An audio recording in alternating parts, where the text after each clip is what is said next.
లక్ష్మి ఎక్కడికక్కడ బిల్లుల చెల్లింపుకు సంబంధించి వైసీపీ ప్రభుత్వం బరి తెగిస్తుందనే చెప్పాలి. సో ఎక్కడికక్కడ అంటే ఇప్పుడు ఎన్నికలు కూడా అమలుకు వచ్చిన తర్వాత బిల్లులకు సంబంధించి బిల్లులు పెండింగ్ కి సంబంధించి ఇప్పుడు వైసీపీ ప్రభుత్వానికి గుర్తొచ్చింది. గతంలో ఎక్కడా కూడా కాంట్రాక్టర్లకు బిల్లులు చెల్లించిన పరిస్థితి అయితే లేదు. ఇప్పుడు కొంతమంది వాళ్ళకి సంబంధించిన వాళ్ళకి దగ్గర వాళ్ళకి బిల్లులు చెల్లిస్తున్న పరిస్థితి అయితే కనిపిస్తోంది. ఎస్ నిల్మ, ఒకసారి చూద్దాం డీటెయిల్ గా. వైసీపీ ప్రభుత్వ హయాంలో చేసిన పనులకు ఎంతో మంది కాంట్రాక్టర్లకు బిల్లులు రావాల్సి ఉంది. రాష్ట్ర వ్యాప్తంగా బిల్లులు పెండింగ్ లో ఉన్నాయి. బిల్లులు చెల్లించాలంటే సిఎఫ్ఎంఎస్ లో అధికారులు అప్లోడ్ చేయాలి. అయితే మంత్రులు బొత్స సత్యనారాయణ, బుగ్గన రాజేంద్రనాథ్ రెడ్డి నియోజకవర్గాలు, ఇతర ప్రాంతాల్లో చేసిన పనులకు సంబంధించి బిల్లుల కోసం వైసీపీ నేతలు బరి తెగించారు. చీకటి పడ్డాక తమ మనుషులను ఆర్ఎండ్బి ఆఫీస్ కు పంపి సిబ్బందిని పక్కకు తోసి మరీ ఈ ఆఫీస్ ద్వారా సిఎఫ్ఎంఎస్ లో దౌర్జన్యంగా బిల్లులు అప్లోడ్ చేయించారు.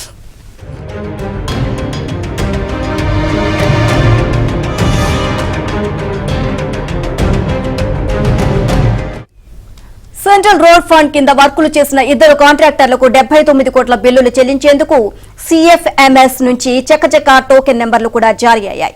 ఇక బిల్లులు చెల్లించడమే మిగిలింది. వైసీపీ నేతల వికృత దౌర్జన్యాలకు పరాకాష్ట ఇది. ఈ వ్యవహారంలో ముఖ్య నేత వద్ద పనిచేసే ఓ అధికారి పాత్ర కూడా ఉంది. పనిచేసి పెట్టాలని ఆర్ఎండ్బి ఉన్నతాధికారిపై ఒత్తిడి చేయగా ఆయన చేతులెత్తేశారు. దీంతో తమ మనుషులను ఆర్ఎండ్బి ఆఫీస్ కు పంపించి దౌర్జన్యంగా బిల్లులను అప్లోడ్ చేయించి టోకెన్లు జారీ చేయించారు. రోడ్డు పనులు చేసిన కాంట్రాక్టర్లకు హైకోర్టు మార్గదర్శకాల ప్రకారం సీనియారిటీని దృష్టిలో పెట్టుకుని బిల్లులు చెల్లించాల్సి ఉంది. అలా వెళ్తే బిల్లులు రావనుకొని ఓ మంత్రి అనుచరులు ఈ నెల 19వ తేదీ రాత్రి దొడ్డిదారిని ఎంచుకున్నారు.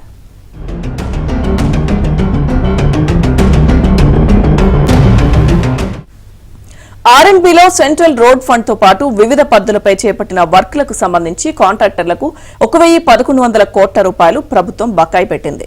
ఇందులో సిఆర్ఎఫ్ బిల్లులే 700 కోట్లున్నాయి. గత 4.5 ఏళ్లుగా బిల్లులు పొందేందుకు కాంట్రాక్టర్లు అలుపెరగని పోరాటం చేస్తున్నారు.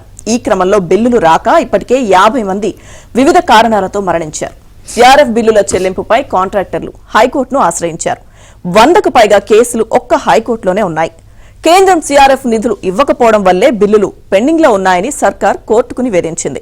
సీనియారిటీ ప్రకారం ఎవరు ముందొస్తే వారికే విధానంలో బిల్లులు చెల్లిస్తామని కోర్టుకు నివేదించింది.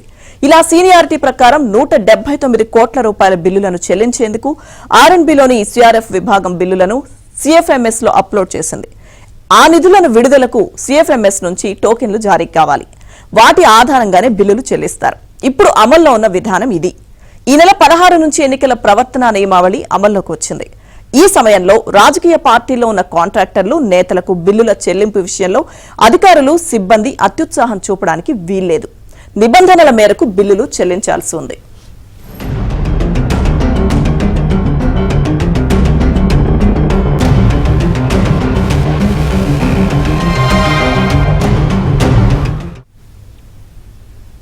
రాష్ట్ర ఆర్థిక మంత్రి బుగ్గన రాజేంద్రనాథ్ రెడ్డి, విద్యాశాఖ మంత్రి బొత్స సత్యనారాయణ నియోజకవర్గాలు లేదా వారు సిఫార్సు చేసిన ప్రాంతాల్లో కొందరు కాంట్రాక్టర్లు సిఆర్ఎఫ్ వర్క్లు చేపట్టారు. వారికి సీనియారిటీ ప్రకారమే బిల్లులు ఇవ్వాలి. ప్రస్తుతం ఉన్న సీనియారిటీ ప్రకారం వారి బిల్లులు సిఎఫ్ఎంఎస్ లో అప్లోడ్ చేయడానికే కనీసం 5-6 నెలల సమయం పడుతుంది. ఇక చెల్లింపులు ఎప్పుడు ఉంటాయో అంచనా వేయడం కష్టమే. దీంతో ఈ ఇద్దరి నేతల ప్రాంతాల్లో వర్కులు చేసిన కాంట్రాక్టర్ల బిల్లులను అందరికన్నా ముందు అప్లోడ్ చేయాలి అని ఆర్ఎండ్బి చీఫ్ ఇంజనీర్ పై తీవ్ర ఒత్తిడి తీసుకొచ్చారు. అయితే అప్పటికే కోడ్ రావడంతో ఇలా చేయడం సరికాదు అని, పైగా తమకు సమస్యలు వస్తాయని అధికారులు స్పష్టం చేసినట్లు తెలిసింది. దీంతో ముఖ్య నేత వద్ద పనిచేస్తున్న ఓ ముఖ్య అధికారి, ఆర్థిక శాఖకు చెందిన మరో అధికారి బిల్లులు అప్లోడ్ చేయాలి అని మౌఖికంగా ఆదేశించినట్లు తెలిసింది.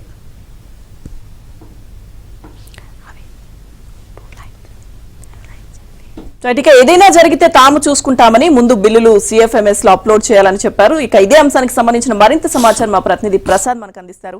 ప్రసాద్, బిల్లుల విషయంలో వైసీపీ నేతలు బరి తెగించి ప్రవర్తిస్తున్నారు. చాలా వివాదాస్పదంగా మారుతున్న పరిస్థితి చూస్తున్నాం. వివరాలేంటి?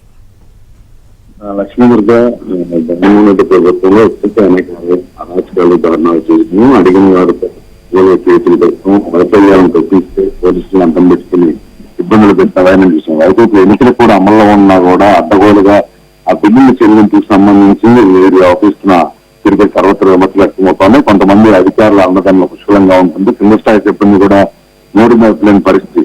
నిన్న ఆ నిబంధనలకు విరుద్ధంగా కొన్ని చోట్ల మున్సిపాలిటీలకు నిధులు కేటాయించడం, తద్వారా ఎన్నికల లబ్ధి పొందేందుకు ₹9 కోట్ల అక్రమ మార్గంలో విడుదల చేయటం, నిబంధనలకు విరుద్ధంగా విడుదల చేసిన వైనాన్ని కూడా ఆంధ్రజ్యోతి వెలుగులోకి వచ్చింది. తాజాగా మంత్రి బొత్స సత్యనారాయణ, అలాగే ఆర్థిక మంత్రి బుగ్గన రాజేంద్రనాథ్ రెడ్డి వారి నియోజకవర్గాలకు సంబంధించిన పెండింగ్ లో ఉన్న బిల్లులు వసూలు చేసుకునేందుకు అడ్డగోలుగా వ్యవహరించిన తీరుపై కూడా ఎవరు ఆక్షేపణ వ్యక్తమవుతున్నాయి. 2 కాంట్రాక్టర్లు 79 కోట్లు చెల్లించేందుకు దరఖాస్తు చేసుకుని నిబంధనల ప్రకారం బిల్లులు తీసుకోవాల్సి ఉండగా అర్ధరాత్రి ఆఫీసుపై దాడి చేసి కార్యాలయ సిబ్బందిని బెదిరించి మరీ ఆన్లైన్ లో అప్లోడ్ చేయించుకోవడం, టోటల్ కూడా జారీ చేసుకున్న వైనం నన్ను జరిగింది. దీనికి సంబంధించి కొంతమంది అధికారులు కూడా ప్రభుత్వ పెద్దలకు సహకారం అందించడంతోనే ఇటువంటి అడ్డగోలుగా వ్యవహార శైలి కూడా ఉందని కూడా చెప్తా ఉన్నారు. ఈ మొత్తం బిల్లు దాదాపు ఈ 5 ఏళ్లలో జగన్మోహన్ రెడ్డి కొన్ని వందల మంది కాంట్రాక్టర్ బిల్లులు చెల్లించకుండా పనులు చేయించుకుని వారి మరణాలు కూడా పరోక్షంగా కారణమయ్యారని చెప్పి కూడా చాలా మంది కనుక ఆవేదన వ్యక్తం చేశారు. కొన్ని సందర్భాల్లో రోడ్లెక్కి ఆందోళన చేస్తే వారిని పిలిపించి భయపెట్టి మరీ వారి నోళ్లు ముంచిన పరిస్థితి కూడా మనం చూసాం. కొంతమంది న్యాయపరంగా న్యాయస్థానాలకు వెళ్లి కోర్టులను ఆశ్రయించి తమ బిల్లులు తమకు ఇచ్చేలా ప్రభుత్వం ఆదేశించాలని కోరినప్పటికీ కూడా హైకోర్టులు కూడా చాలా సందర్భాల్లో ఆ బిల్లులు చెల్లించాలని ఆదేశాలు జారీ చేసినా కూడా క్షేత్రస్థాయిలో అమలు చేసిన అధికారులు కూడా జగన్మోహన్ రెడ్డికి ఒత్తులుగా వ్యవహరించడం, ఆ బిల్లులు చెల్లించుకున్న కేవలం 10-20% చెల్లించి మిగిలిన మళ్ళీ పెండింగ్ లో పెట్టడం ద్వారా చాలా మంది కాంట్రాక్టులు పనులు చేయలేక, చేసినప్పుడు చెల్లించలేక ఆస్తులు కూడా అమ్ముకున్న వైనం రాష్ట్రంలో కనిపిస్తుంది. కానీ మంత్రులు అనుయాయులుగా ఉన్న బిల్లులు చెల్లించడం రేపు ఎన్నికల్లో లబ్ధిపొందేందుకు ఎన్నికల్లో డబ్బులు ఓట్లు కొనేందుకు కాంట్రాక్టులు ఉపయోగపడతారు, వారికి మాత్రం బిల్లులు చెల్లించేందుకు అత్తగోరుగా వ్యవహరిస్తున్నారని కూడా ఆక్షేపణ చేస్తారు. దీనిపై ఎన్నికల కమిషన్ తీసుకుని ఎవరైతే దీనికి బాధ్యత ఉన్నారో వారిపై చర్య తీసుకోవాలని డిమాండ్ మాత్రం ఓ రోజు పెరుగుతున్నాయి.